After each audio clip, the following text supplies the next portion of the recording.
Cuando tú eres un emprendedor, la gente de tu alrededor resiente lo que tú estás haciendo. Entonces, tienes que aprender a buscar tus sueños, pero darle un puertazo a los problemas y mantener esa vitalidad, ¿no? En la casa y con tu familia, ¿no? Con tus amigos, seguir saliendo.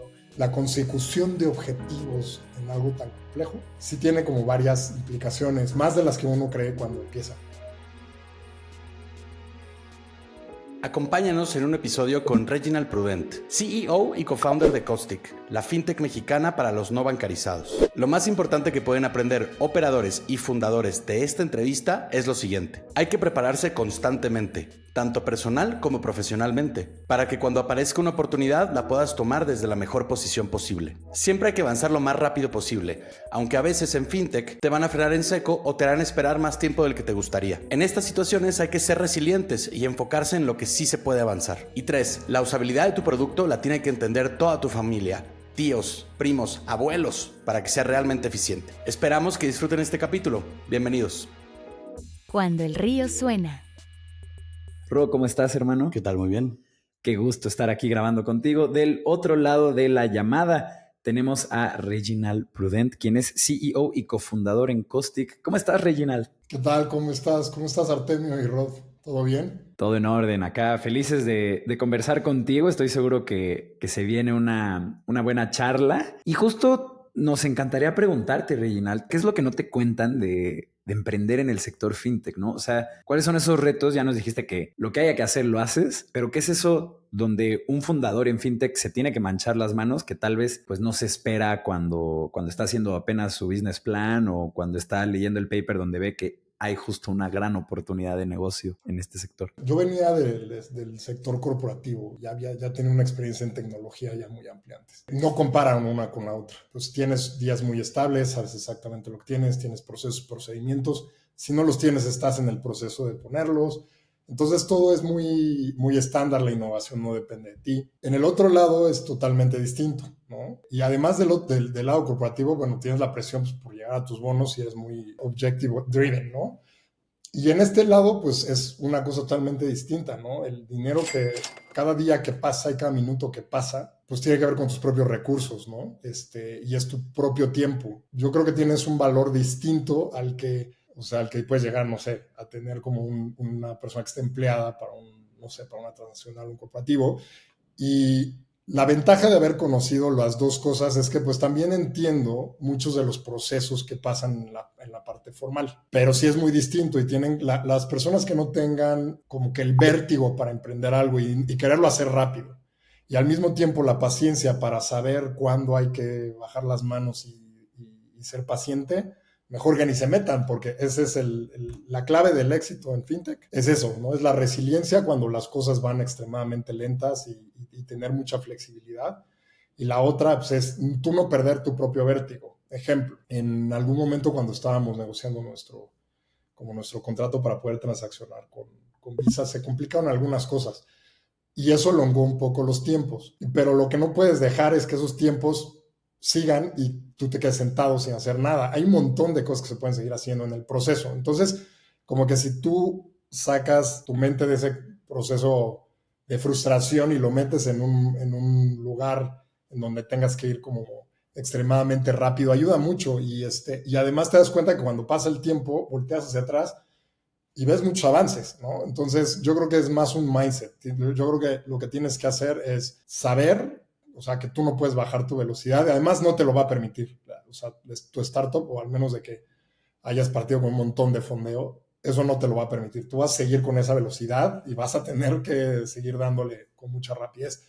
Pero por el otro lado, cuando las cosas se compliquen, sí tienes que tener la mente de, ok, esto está trabado, se va a tardar, ¿qué cosas podemos hacer para seguir avanzando, no?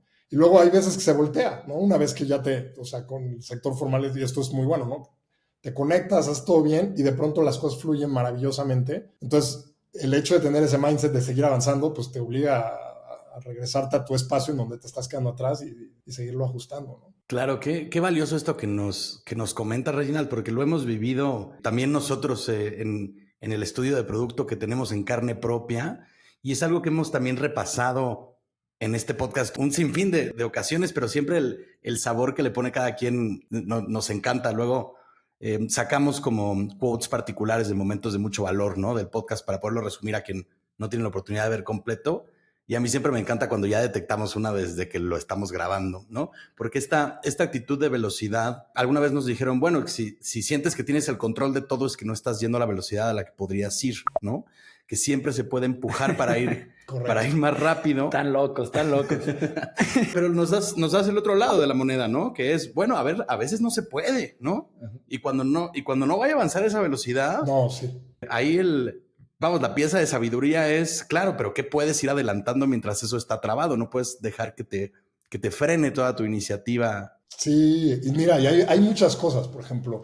Eso también puede afectar si yo tengo, lo primero con lo que me financié fue Ángeles y Friends and Family. Pues evidentemente también eso, estás comprometiendo ciertas fechas y de pronto no estás llegando porque algo más pasa. Entonces, si también tienes que rendir cuentas, eso también ayuda porque te pone a pensar de que no puedes llegar a la próxima reunión sin decir nada. Y a mí me gusta, ya no es tan viable hacer eso. Antes podía hacerlo con mucha más tranquilidad, pero yo me sentaba con cada uno de las personas que había invertido, ¿no? Pasaba mucho tiempo y platicábamos sobre los retos, entonces conocían mucho el insight de lo que pasa, ¿no? Entonces eso, por ejemplo, darles esos updates, estar cerca, de enseñarles lo que está pasando y al mismo tiempo, pues a lo mejor no puedes avanzar con una interconexión técnica que tú estás intentando hacer, pero al mismo tiempo puedes adelantar en estructurar cuál es la siguiente parte de tu tech stack, en documentar tus procesos bien, en empezar a planear la siguiente innovación, en desarrollar una idea que a lo mejor está llegando o a trabajar la parte administrativa que pues siempre tiene, pues en fintech siempre se hacen como cosas muy robustas detrás. Entonces siempre hay una posibilidad de ir avanzando. Y yo creo que más bien es tomarlo con la paciencia. A veces la vas a perder.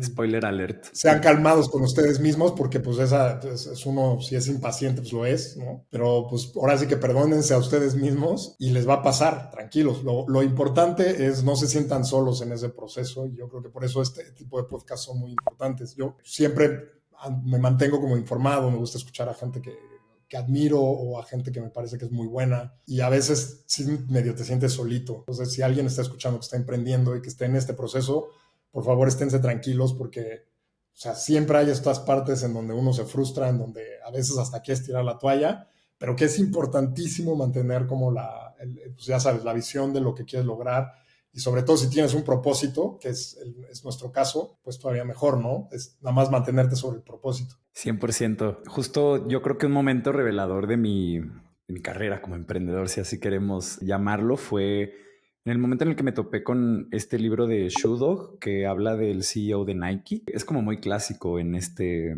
ecosistema. Ese libro, pues justo te cuenta en gran medida todo el caos que tenía Nike como organización, demandas, él apenas entrando como a este puesto de dirección general de toda la empresa, esta marca multinacional. Y en un punto sencillamente admite que él no sabía qué estaba pasando, qué iba a suceder y pues que solo estaba resolviendo una cosa a la vez, un fuego a la vez y dándole para adelante.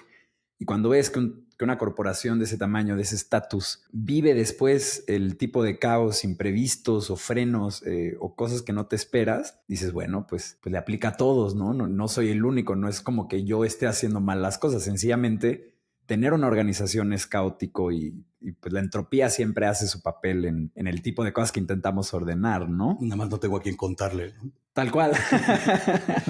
Oye, Reginald, y otra cosa que queríamos tocar contigo, dado el giro de Caustic, ¿no? Es que hay una oferta importante de emisión de tarjetas de créditos con servicios digitales, con aplicación. No necesariamente queremos decir que la competencia sea feroz, pero bueno, o sea, existen muchos productos de bancarización para los no bancarizados, ¿no? ¿Qué es lo que están haciendo ahí en Caustic para acercarse, para separarse y llegar a su mercado meta, que los diferencie de las otras opciones que hay allá afuera? Lo primero que tenemos que entender en este espacio es que el problema es gigantesco. Entonces, hay espacio para la convivencia de varias de estas soluciones, ¿no? Ya lo hablamos, al principio tiramos un par de números, 35 millones de personas que no tienen una tarjeta de crédito.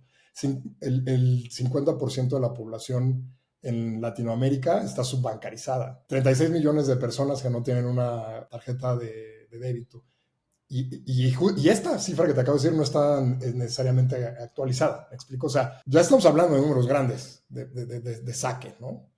Ahora, enormes. Enormes, estamos hablando de números grandes, mercados gigantescos, ¿no? Y que instituciones tradicionales que han estado aquí 200 años, ¿no? No han logrado resolver, ¿no? Entonces, esto es importante entenderlo, ¿no? Esa es la primera cosa que yo te diría. La segunda que yo te digo es, ok, suena como si hubiera mucha competencia, suena, pero si tú realmente te pones a pensar quién realmente se está enfocando a los no bancarizados, ¿no? El espectro ya lo empiezas a cerrar. Hay, por ejemplo, hay muchas soluciones muy buenas, ¿no? Por ejemplo, que podríamos hablar como New Story.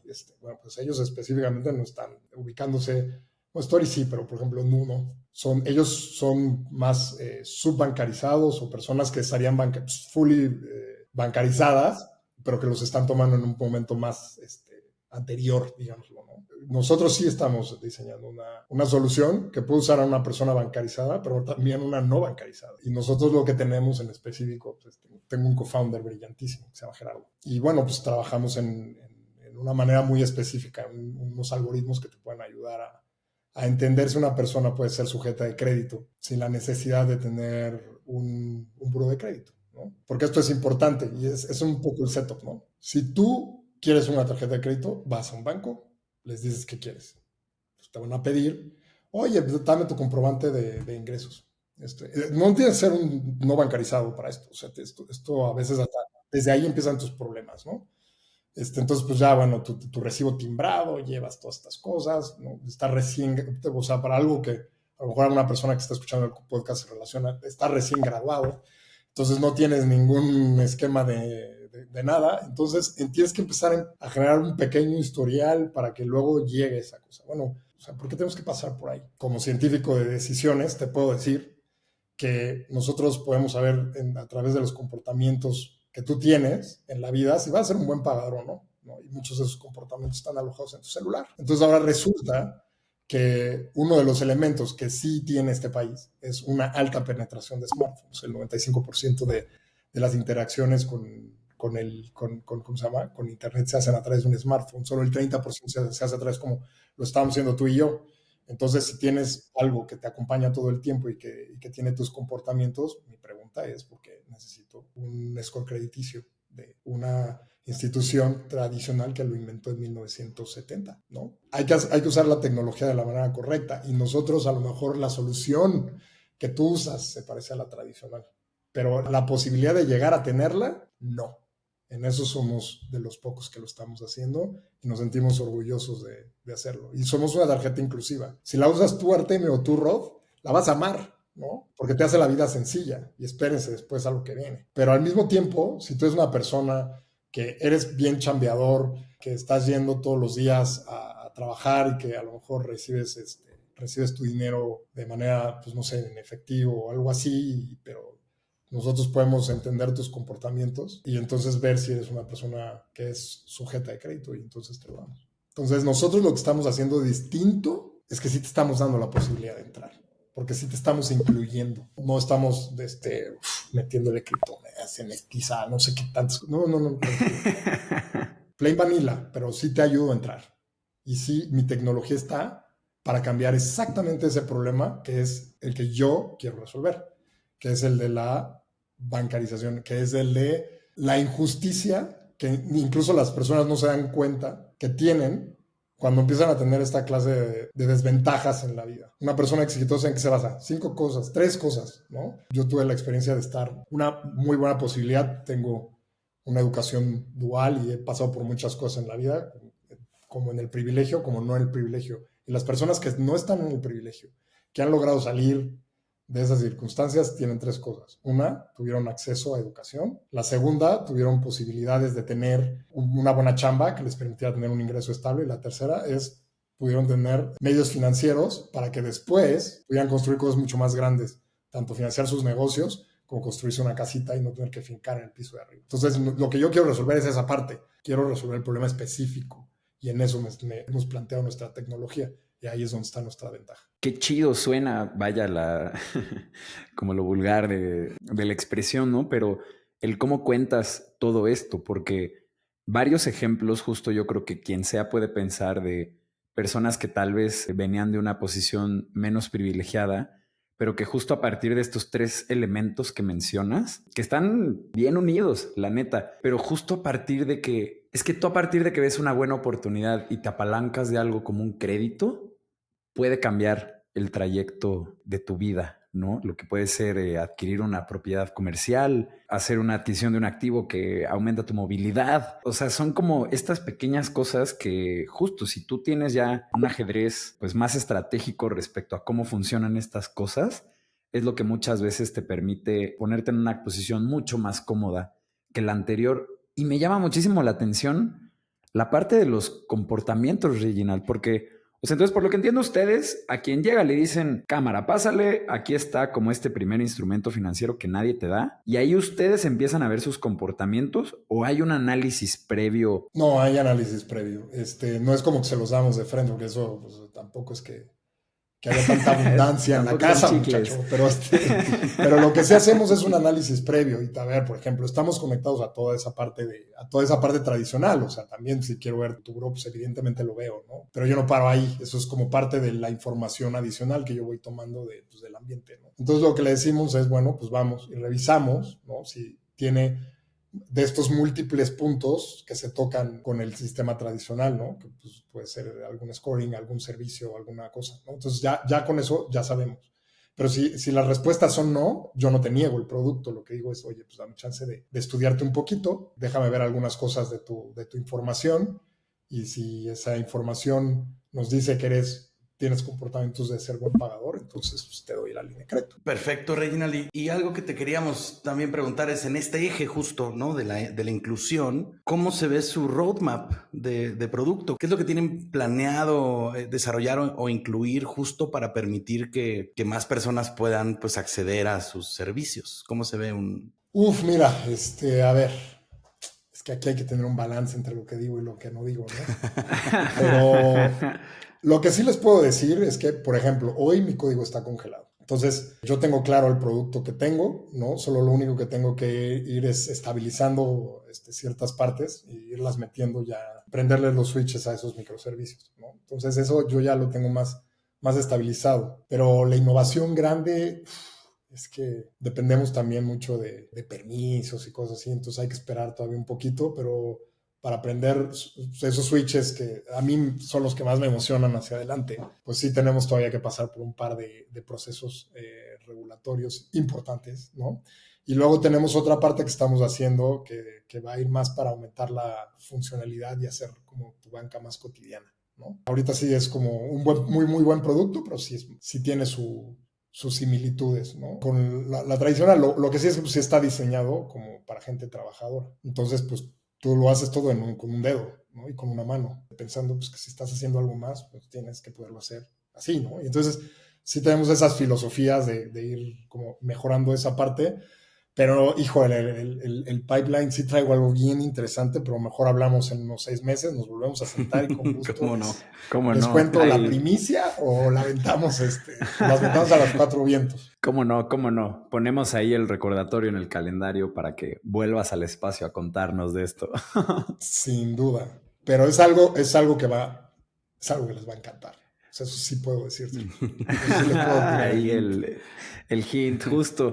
Nos encantaría, aprovechando esta barrera que mencionas regulatoria, preguntarte cuál es el rol de los reguladores en la innovación que hay en el sector fintech. Ahí un poco, ¿qué postura tienes? Cuéntanos, ilumínanos un poco. Y eso es súper importante. A ver, estamos entendiendo, yo oigo muchas cosas alrededor, ¿me explico? O sea, hay quienes lo odian, hay quienes lo aman. Yo te voy a contar mi experiencia en específico con esto. Mi experiencia con los reguladores ha sido muy buena, pero quizás sea, o sea, tengo mis teorías, ¿no? Quizás sea porque nosotros partimos desde el lugar de querer ser regulados desde el principio. Entonces nosotros partimos regulados. Y la otra cosa es que, en mi caso, tengo una visión muy específica de querer cambiar partes del sistema que sí no funcionan para todos de manera igual. Entonces, esta clase de visiones, cuando se entienden bien, por los reguladores, te ayudan, de verdad te ayudan. Y en mi caso específico, pues en algún momento, ¿no? Pichar, que es lo que estábamos haciendo y todo esto, y la verdad es que la vicepresidenta en específico estaban ahí diciendo, bueno, a ver, ¿sabes cuántas SOFOMs hay en México? Pues tantas, ¿no? Y ¿sabes cuántas realmente quieren hacer lo que tú estás intentando hacer? Me dijo, si acaso, si son 5 o 7, son muchas. ¿Cómo te ayuda? Entonces hay que distinguir muy bien, ¿no? Porque hay servidores de carrera espectaculares, ¿no? Que han pasado la vida en el sector financiero y que entienden muy bien cuáles son sus asegúnes, ¿no? Y llevan mucho tiempo en muchas áreas. Yo tuve la fortuna de encontrarme a una de estas personas muy inteligentes que su objetivo era ver cómo ayudábamos a ser un sistema más parejo, ¿no? Y entonces, en lugar de encontrar cómo no, me encontraron el cómo sí. Y la verdad es, yo sí estoy muy agradecido en ese aspecto, ¿no? Y te aseguro que no, a lo mejor no va a ser la misma opinión que vas a encontrar normalmente. Esta es la que yo tengo porque esa es mi experiencia. Además, miren, la regulación es importante por muchos factores. Este país, mi mamá era banquera, ¿no? Entonces, pero de desarrollo. Entonces ya de ahí me viene. Y bueno, pues este país pasó por incontables crisis devastadoras económicamente hablando. Entonces, hay que entender que la regulación no existe nada más por querer entorpecer las cosas. Existe porque es necesaria, porque necesitamos llevar un control de lo que está sucediendo y entender orígenes de recursos. También tenemos un país que pues ciertamente tiene algunos problemas de inseguridad y pues bueno, eso también se mueve a través del sistema financiero. Entonces hay que entender eso, ¿no? Y hay que entenderlo bien como emprendedores. Al mismo tiempo, yo creo que las autoridades tienen que estar siempre en esa posición, en aspectos lo están, pensando en cómo pueden innovar para hacer ¿cómo se llama? El esquema más justo. Yo creo que eso es lo que hay que entender bien de la regulación. La regulación no existe no existe nada más porque sí, existe pues porque es necesaria. Lo que se tiene que hacer es que las reglas funcionen de manera muy adecuada y que tengan ese balance entre supervisión y agilidad para las empresas. Yo creo que eso es en donde hay que trabajar mucho. Sí, sin duda, porque de hecho muchas veces, o vaya, ¿no? Como tratando de verlo desde el otro lado, justo tenemos este ecosistema que permite generar valor de maneras muy ágiles que antes no, ¿no? Y escalar además sistemas de soluciones. Y después te topas con un organismo que dice, no.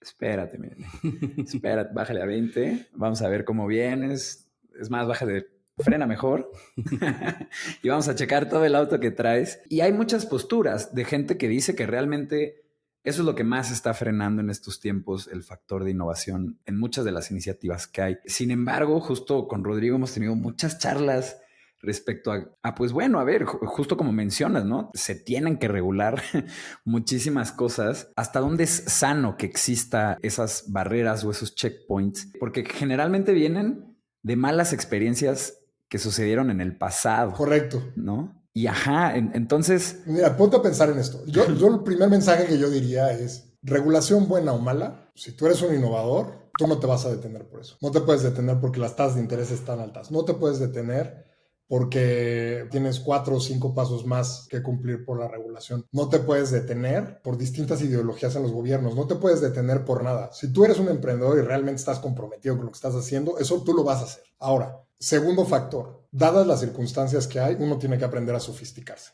¿no? Y la sofisticación es abrir la regulación, entiéndela lo mejor que puedas, asesórate de la gente que la entiende bien y sigue adelante, ¿no? O sea, eso mi consejo a los emprendedores es ese. O sea, no, si tú le echas la culpa a las reglas que están para emprender, entonces a lo mejor no estás hecho para esto.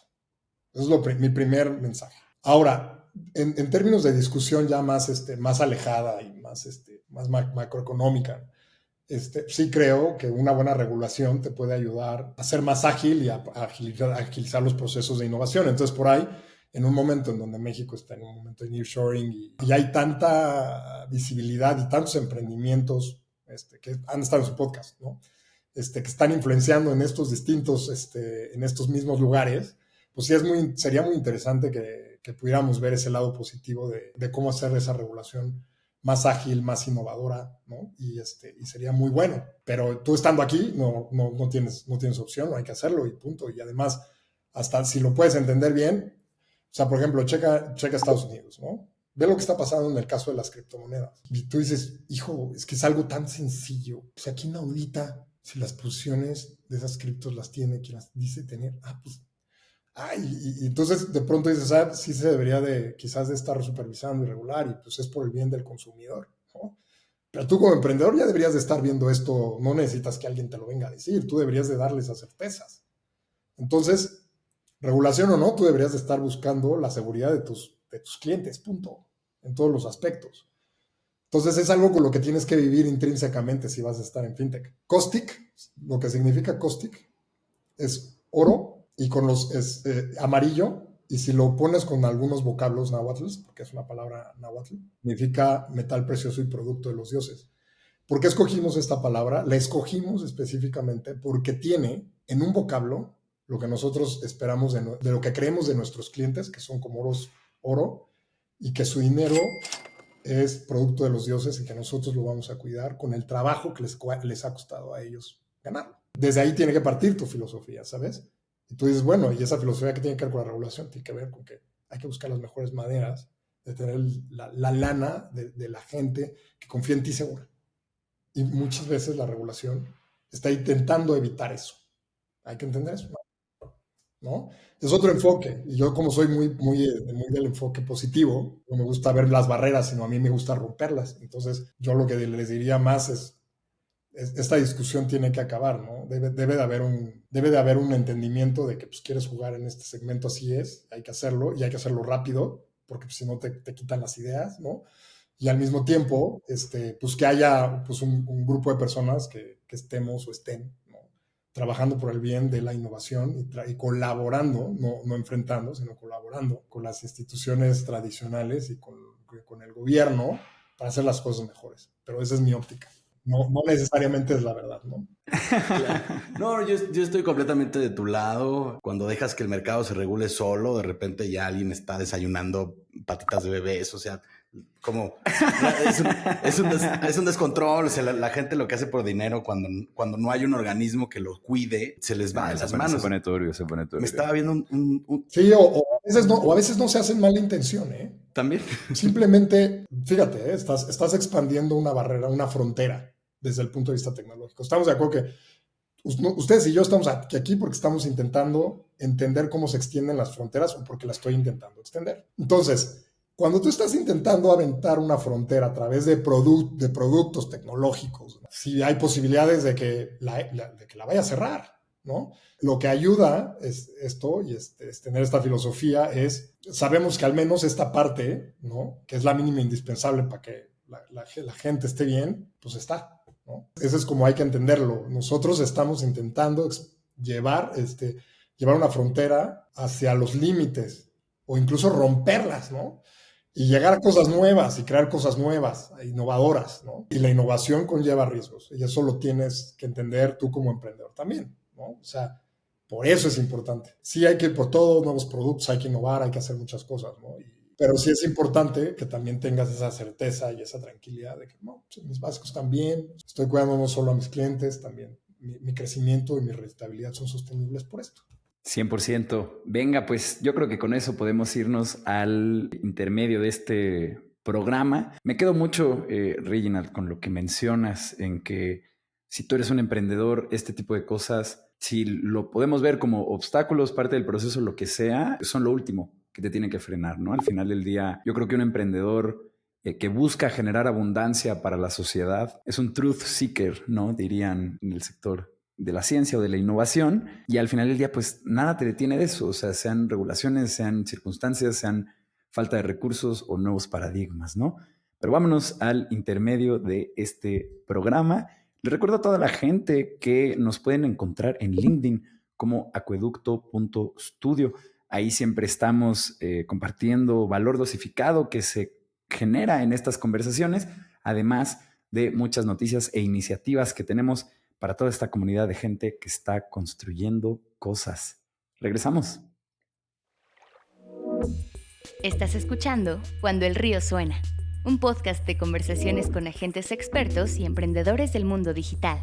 Tus anfitriones son Rodrigo Salmerón y Artemio Pedraza, fundadores del estudio de estrategias e interfaces digitales Acueducto. Para más información, visita cuandoelriosuena.com. Si encuentras valioso este podcast, por favor ayúdanos a compartirlo con un amigo o síguenos en Spotify o iTunes. Muchas gracias. Regresamos con Rodrigo y Artemio. ¿Qué tal? Bienvenidos de vuelta a Cuando el Río Suena con nuestro invitado de este capítulo, Reginald Prudent de Caustic, que es su CEO y co-founder. Y Reginald, queríamos preguntarte, sabemos que en el camino de construir organizaciones, pues siempre hay momentos de mucha dicha y goce, y luego hay momentos tensos y complicados, de los cuales aprendemos muchísimas cosas, ¿no? Y que por eso son tan valiosos. Entonces queríamos preguntarte, ¿cuál es el momento donde has vivido más frustración construyendo Caustic?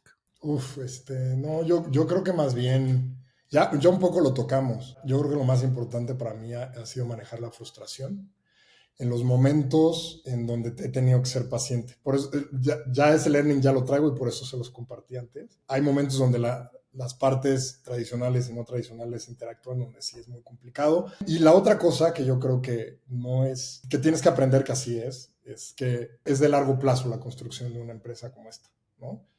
No es nada sencillo, las barreras de entrada son bastante altas y lo que hay que aprender es que a lo mejor el milestone último, ¿no? Que es lanzar, empezar a crecer, empezar a tener rentabilidad, tarda mucho tiempo en llegar. Entonces sí es importante que subdividas tus objetivos en distintos milestones y que los festejes. Hay que festejar cada proceso de lo que tú estás haciendo, porque los logros son tan poquitos y se van tan rápido porque te tienes que resolver algo más, que es importante también vivirlos, ¿no? Entonces, en mi caso específico, fue como ir hiper rápido volando y de pronto, ¡pum!, encontrar una barrera que me echó muchos meses para atrás en términos generales. Decir, no me puedo quedar aquí con los brazos cruzados, tengo que rendir cuentas, ¿qué voy a hacer? ¿No? Entonces, para mí ha sido lo más, o sea, el aprendizaje y los momentos en donde ha sido más difícil, y también el hecho de emprender cuando ya tienes, por ejemplo, ya tienes tus años, mijito, que ya tienes un cierto nivel de cosas y que también tienes mucha gente a tu alrededor que depende de ti, ¿no? Y de pronto tú dices, hijo, ¿por qué estoy haciendo esto? De pronto ver pasar, ¿no?, cosas y decir, híjole, ¿estoy haciendo lo correcto?, ¿no? Yo creo que eso para mí ha sido lo más difícil de emprender. Ahora yo te lo digo desde un punto ya más experimentado, ¿no? Para otras personas va a ser otras cosas. Para mí ha sido ¿no? Es el tiempo, el tener la paciencia con la que tengo que tener, el diversificar lo que tengo que hacer, porque no puedo seguir haciendo lo que tengo que seguir haciendo. Y la última es, como te digo, ¿no? La gente, cuando tú eres un emprendedor, la gente de tu alrededor resiente lo que tú estás haciendo, ¿no? Entonces, tienes que aprender a buscar tus sueños, pero darle un puertazo a los problemas y mantener esa vitalidad, ¿no?, en la casa y con tu familia, con tus amigos, seguir saliendo, conocer gente nueva, ¿no? Para mí eso es como lo que te puedo decir, ¿no? Si es la consecución de objetivos en algo tan complejo, es muy difícil y se requiere de paciencia, se requiere de personas buenas alrededor, de familia. Hay personas que están contigo que no lo estarán en el futuro después de esto, ¿no? Dejarlos ir. Sí tiene como varias implicaciones, más de las que uno cree cuando empieza. 100%, mencionas varias, ¿no? Por ejemplo, esta de que no te va a acompañar siempre la misma gente en este camino y que muchas veces, incluso dentro de una compañía, gente que parecía ser clave, inamovible, alguien que pareciera que se va a quedar para siempre en la organización, pues resulta que después esta misma evoluciona y requiere de otro tipo de cosas y ya no hacen sentido ese tipo de cosas y hay que saber dejarlas ir, como dices. O luego también, con esto que mencionas, me recuerda mucho a una analogía que me encantó que nos dijo Alejandro Guizar, que es el CEO de Bill Pocket, y él nos dijo que emprender era como una partida de golf. Bastaba de que uno de los 15 tiros que tienes, o bueno, de los 15 hoyos que estás haciendo, bastaba con que tuvieras un buen tiro para que te subiera el ánimo y dijeras, venga, otros 15 tiros más, aunque salgan mal, pero basta con uno, que son como estas victorias que tienes que celebrar y que saborear, porque todo el tiempo vienen situaciones, problemas, fuegos, cosas que hay que estar atendiendo constantemente, ¿no? Yo lo vería de otra manera, fíjate. No porque ese esté mal, sino por mi experiencia propia en los deportes. En algún momento yo fui... golfista profesional. No, pero atleta de alto rendimiento, sí fui campeón de 100 órale. mexicanos en varios campeonatos, así a nivel nacional. O sea, sí, Qué chido. sí había un nivel de exigencia importante. Mi entrenador, el entrenador Alejandro Cárdenas, era bien exigente. Yo lo comparo más con eso, fíjate, que es, tú tienes que llegar a una carrera que si te va mal, dura 11 segundos. 11 miserables segundos. Y tú para llegar a correr menos de esos 11 miserables segundos, si corres en 11, llegas en último. ¿No? Entonces, tú tienes que agarrar y cumplir un montón de factores y entrenarte diario, levantarte 6 de la mañana. Mi entrenador me veía, o sea, y fíjate, me veía llegar desvelado y no sé cómo le hacía, cómo se daba cuenta de, ¿tuviste examen ayer? Sí. ¿No dormiste? Pues no, regrésate. Y lo que pierdes de un día de entrenamiento, pues es muchísimo, ¿no? Y además ya hiciste el gasto, te desvelaste para llegar a entrenar en la mañana, hacer las cosas y pum, y te regresan, ¿no? Entonces ese grado de disciplina, de exigencia, de meterte hora y media al gimnasio, más lo que entrenas afuera en la pista, otra hora y media, comer como un burro, encontrar la manera de comerte arriba de 4,000, 5,000 calorías diarias, ¿no? Entonces, y todo esto quemarlo, mantenerte bien en la escuela, rindiendo, ¿no? Y estas cosas, y lo vas haciendo, y luego llegan las primeras competencias, ¿no? O sea, primero te acondicionas, te pones fuerte, trabajas la mentalidad, trabajas el músculo, y luego ya viene primera carrera, puta, último, ¿ok? Se te quedó el disparo, hiciste esto mal, la salida no estuvo bien, te paraste demasiado rápido, no te inclinaste, bueno, la siguiente, otra vez, vuelves a correr, ¿no? Ya no estás en el último, ya estás en tercero. Ok, ¿qué es lo que pasó? No, bueno, pues tu reacción al disparo no estuvo bien y lo típico que se dice, se te trepó el mono y ya no pudiste correr los últimos 20 metros porque ya ibas exhausto, ¿no? Ok, a volverlo a trabajar. Y luego de pronto llegas al día del campeonato y entonces tienes que rendir y lo tienes que hacer todo perfecto y lo tienes que hacer a toda la primera. Entonces, pum, corres. ¿Lo tienes o no lo tienes? Pero si lo tienes, todo lo que implicó es que hay que festejarlo y hay que subir al podio y hay que gritarlo y hay que sentirlo y hay que tomar orgullo sobre lo que hiciste, ¿no? Entonces, eso yo creo que es muy importante. Para mí, el emprender es esto. Son estos mini sprints en donde las cosas pueden ir o no saliendo bien y que te tienes que ir preparando para siquiera poder llegar a correr estos sprints. Y que una vez que lo corres, en una pista hay 8 carriles y solo uno gana. Entonces tienes también que estar tranquilo de que pues, la vida no siempre se gana, ¿no? Que a veces pues, hay que ir construyendo los éxitos poco a poco. Para mí esto ha sido emprender y creo que mi vida deportiva me ha ayudado mucho como a ser más resiliente con esto. Yo creo que siempre ese background aplicado en emprendedores es bien rico. Haber tenido cierta experiencia en cualquier deporte, pudiera ser uno como el que tú mencionas, o luego yo también hago mucho la analogía de cuando yo jugaba fútbol americano, en cómo cada quien tenía, o sea, puedes ver perfectamente la teoría de la división del trabajo en un equipo de americano, Sí, claro. y si alguien la caga, pues ya ahí estamos todos viendo al güey que la cagó, ¿no? Sí, claro. Pero cómo funcionan estos sistemas y el espíritu y que siempre estar optimista ante el equipo, o sea, son tantas las metáforas y analogías que puedes tomar de ese mundo para acá, que siempre es bien rico escuchar como la perspectiva que nos acabas de compartir. Y luego nuestro podcast está lleno de frases futbolísticas. Sí. Los invitados argentinos les encanta hacer analogías futbolísticas. Pero, Reginald, a ver, para enlistar 3, creo que nos has dado muchísimas lecciones de tu filosofía y también de la experiencia que llevas construyendo esta empresa. Por enlistar las 3 más grandes que te has llevado construyendo Caustic, ¿cuáles estarían en ese podio de lecciones más grandes? Difícil, esta pregunta sí es más compleja, fíjate. Yo creo que es muy importante, bueno, lo que decía, ¿no? Es el emprender es un ejercicio de resiliencia y de paciencia, ¿no? Se parece más a un maratón que a un sprint, ¿no? Se parece más a una temporada en sprints. La segunda es, yo creo que tenemos que entender que construir algo relevante es un deporte de equipo. Entonces, entre más gente buena, capaz, fregona, que admires, puedas traer en el barco, mejor, ¿no? Y de preferencia son mejores que tú siempre, ¿no? Entonces, para mí es un deporte de equipo. Y la tercera es, hay que tener mucha pasión por la que uno hace. Esas 3 cosas son las que yo tengo mucha pasión por lo que estoy haciendo y por eso he llegado hasta aquí con todas las cosas que han pasado en medio, ¿no? Que todo el mundo diría, pero como les digo, al mismo tiempo es que no puedes poner un pretexto. Si vas a llegar, esa es la pasión y el propósito que va a traer. Por eso tienes que tener pasión por lo que haces. Porque te puede ir bien o puede ser de los emprendedores que lo logramos a través de la constancia. Pues es eso, el entender eso, ¿no? Todo esto es de pasión pura. No, o sea, sí puede ser súper inteligente, súper hábil, súper algo. Pero yo lo que creo es, la pasión no es todo en lo que haces. De verdad que ricas son estas conversaciones donde el deporte es parte fundamental de la conversación porque se cambia por completo la forma en la que nos referimos a los logros, a los retos, al camino, a la preparación. Sí, es que yo nunca hice deporte, entonces por eso lo admiro tanto desde fuera. Yo no tengo ese background.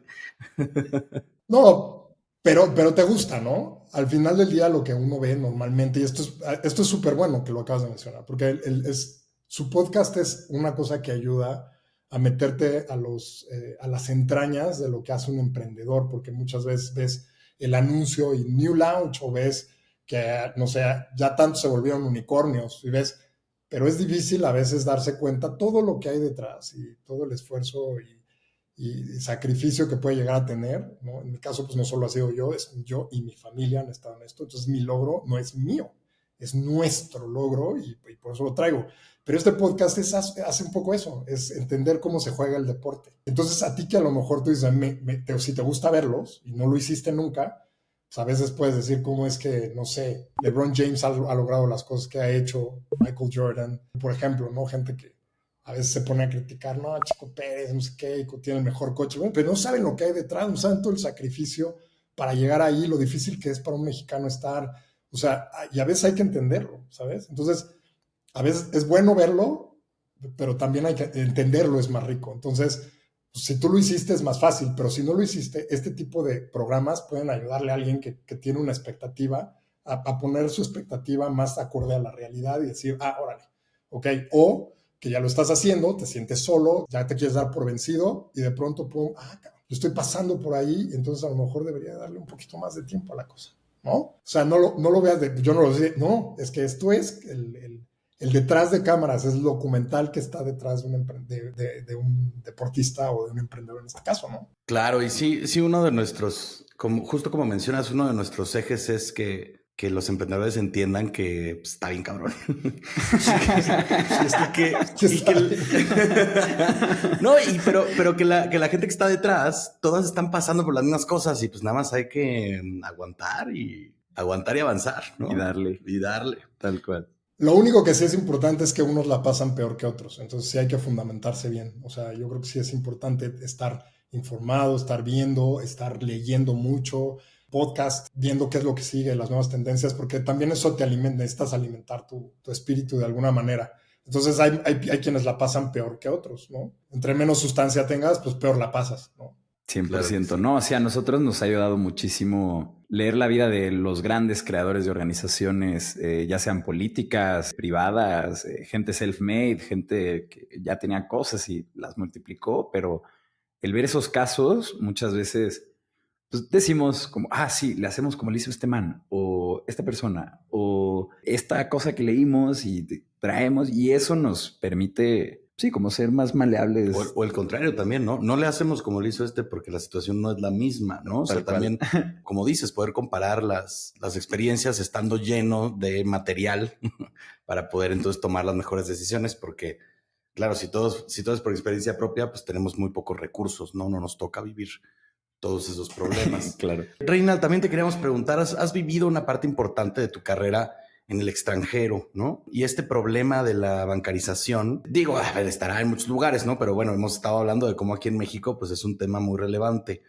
¿Cómo consideras que ha influenciado esa experiencia multicultural, ¿no? A tu atención a este problema y a cómo construyes, pues, un producto para esta región, para este país? Bueno, a ver, ahí sí vamos a aterrizar producto para mí. Para mí lo ha sido todo, el haber podido salir a las distintas experiencias, no solo a la maestría. Desde los cursos de historia del arte, por ejemplo. Me hicieron tener una filosofía muy específica de cómo me interesa a mí y cuál es mi filosofía con respecto al producto que yo quiero entregar.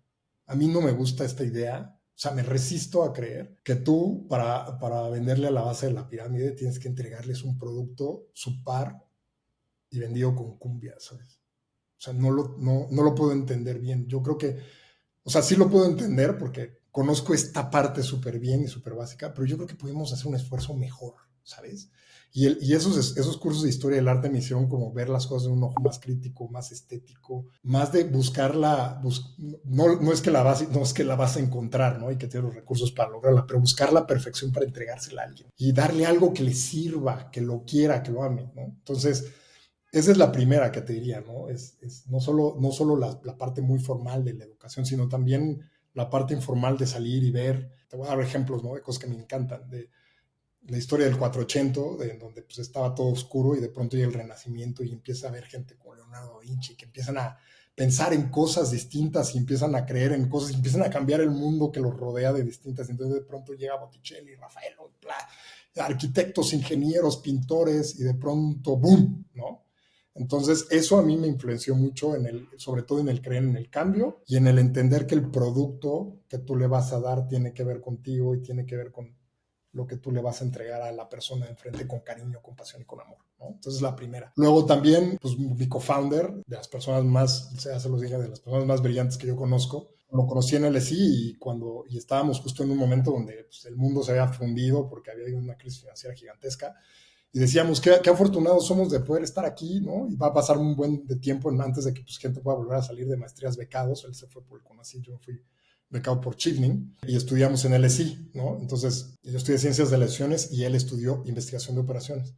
Y cuando hablábamos de los problemas de cómo se había fundido, de los problemas que había, de la inclusión y de grandes discusiones que teníamos desde esa época y que, pues mira, hoy intentando resolver este problema después de esas conversaciones de bar. Esa es la segunda. Y pues la tercera es como las experiencias, ¿no? El diseño del producto, de hacer un UX que la gente ame, ¿no? Y que tú ames y que no necesariamente es una copia de alguien más. Y bueno, desde ahí ser pues muy diligente en eso. Y esas experiencias en el extranjero, el vivir en distintos lugares o estar por periodos muy prolongados en Latinoamérica, pues también ver cómo los problemas de inclusión no son exclusivos de México y de subsecuentes problemáticas que ha habido, ¿no? La verdad es que es como región, es impresionante cómo es consistente lo que te encuentras en México, Brasil, Perú, Chile, Argentina, Paraguay, Bolivia, Ecuador, ¿no? Y verlo de frente, ¿no? Entonces de pronto dices, pues no es interesante solo por México, sino ya hablamos en los números agregados, también es eso, ¿no? Y de ahí pasarlo a una filosofía de diseño y decir, esto es lo que voy a hacer. Por ejemplo, el brief que yo le pasé a mis diseñadores fue, ok, una vez que lo terminemos el diseño, se lo voy a dar a mi abuelita. Tiene 95 años. Ella lo puede usar, entonces quiere decir que está listo. Y si no lo puede usar, entonces lo tenemos que volver a iterar. Entonces, desde ahí, partir y hacerlo. La primera corrida del software se llamó Carmelita, por eso. Qué lindo. En nombre de mujeres. Pues tienen historias cada release que hacemos, ¿no? Nos acordamos de dónde venimos siempre. Qué chido, qué bello, qué poético y al mismo tiempo qué manera tan, pues un poco esta escuela que deja en gran medida Steve Jobs con muchos de los productos que lanza con Apple, ¿no? En materia de que tienen que ser lo más amigables, lo más perfectos, buscando una excelencia en el diseño, no solo visual, sino también de usabilidad, precisamente teniendo esta empatía máxima respecto al tiempo que tiene la gente para estar inmersa en algo, o de cómo tiene que funcionar una herramienta que tú diseñas para ellos, ¿no? Reginald, vámonos con la última pregunta de este episodio. Ha sido una charla súper rica. Nos encantaría conocer alguna experiencia o release de algún producto o feature que haya sido un fracaso en este camino con Caustic y tal vez qué aprendiste de esa experiencia. Como tal, el feature, no. Yo creo que el proceso del release, ¿no? A veces el ir tan rápido con algo te evita pensar que necesitas hacer muchas cosas previas antes y entonces hacer algo y después tener que echar 2 pasos para atrás para tener que interconectar cosas que te hacían falta. Eso podría ser más que un feature que yo dijese que no ha funcionado. La verdad es que ya tomamos gente muy sabia en la construcción del proyecto, ¿no? Y entonces no es como que hasta ahorita no es que le hemos errado todavía, pero sí creo que la construcción pudo haber sido distinta, que parece ser que a veces la rapidez es mejor y a veces darte 2 segunditos para eso podría ser, pero no sé, como que siento que yo creo que lo más relevante que te podría decir aquí es que cuando termines siempre hagas una evaluación de los resultados que tuviste. Todo, hasta los features buenos, o hasta el producto muy exitoso, puede llegar a tener aprendizajes. Y luego, features muy malos, ¿no? Que tú crees que son muy malos, terminan teniendo mucha más sustancia de lo que crees. Entonces yo más bien lo que diría es como que aprende a evaluar siempre los procesos, buenos o malos, y siempre voltear atrás y ver, ok, ¿qué puede haber hecho mejor? ¿Cómo se puede mejorar? Porque sí, yo creo que más bien en ciertas partes de cómo hicimos la construcción de esto. Y la otra es, yo creo que más lo que en el caso FinTech, esto yo creo que es un buen aporte que te puedo dar. En el caso FinTech, como ya hablamos, construir algo lleva mucho tiempo, ¿no? Entonces, cuando tú ya lo tienes, puede no necesariamente estar vigente. Puede incluso estarse quedando atrás. A lo mejor por ejemplo, el proceso de innovación, que yo no, en este momento no quiero hablar, pero entiendo. Pude haberlo metido antes, integrarlo antes, y entonces lanzar con todavía muchas más ventajas comparativas, ¿no? Ya en el producto, no nada más en el cómo atraigo a mis clientes. Entonces, algo que podría decir es, piensa las megatendencias de lo que viene muy a largo plazo e intenta meterlas hoy. Porque si ya sabes que los tiempos de desarrollo van a ser largos, cuando salgas, estés cutting edge todavía. Yo creo que eso sería algo sí realmente bueno que te puedo dar. Es ve mucho más adelante de lo que estás hoy, si estás en FinTech. Pues ahí lo tienen. Muchísimas gracias, Reginald Prudent, CEO y cofundador de Caustic. Un capítulo más a la bolsa. Rodrigo, muchas gracias. Un placer. Una sesión más. Gracias, Reginald, por conectarte. Sabemos lo apretadas que son las agendas de las personas que vienen acá. Entonces te lo agradecemos con el corazón en mano. Muchas gracias, Artemio, Rod. Gracias por su tiempo, por su pasión. Creo que lo que están haciendo aquí es muy importante. Y para mí es un honor estar con ustedes. Esperemos que hacia adelante podamos revisar este capítulo con nuevas cosas que decir y intentando cambiar sistemas, cada uno desde su trinchera. Ustedes inspirando gente a través de las personas que tienen en el podcast y yo pues intentando hacer un ecosistema financiero más justo para todos. ¡Qué joya! Vámonos con eso y a seguir construyendo. Y de igual forma a ti que llegaste hasta este punto del capítulo, muchísimas gracias. Rodrigo y yo queremos pedirte que si nos puedes ayudar compartiendo este espacio con cualquier fundador, operador o inversionista de una empresa tecnológica, te lo vamos a agradecer muchísimo para llegar a la gente adecuada. Sin más que agregar, nos vemos a la próxima.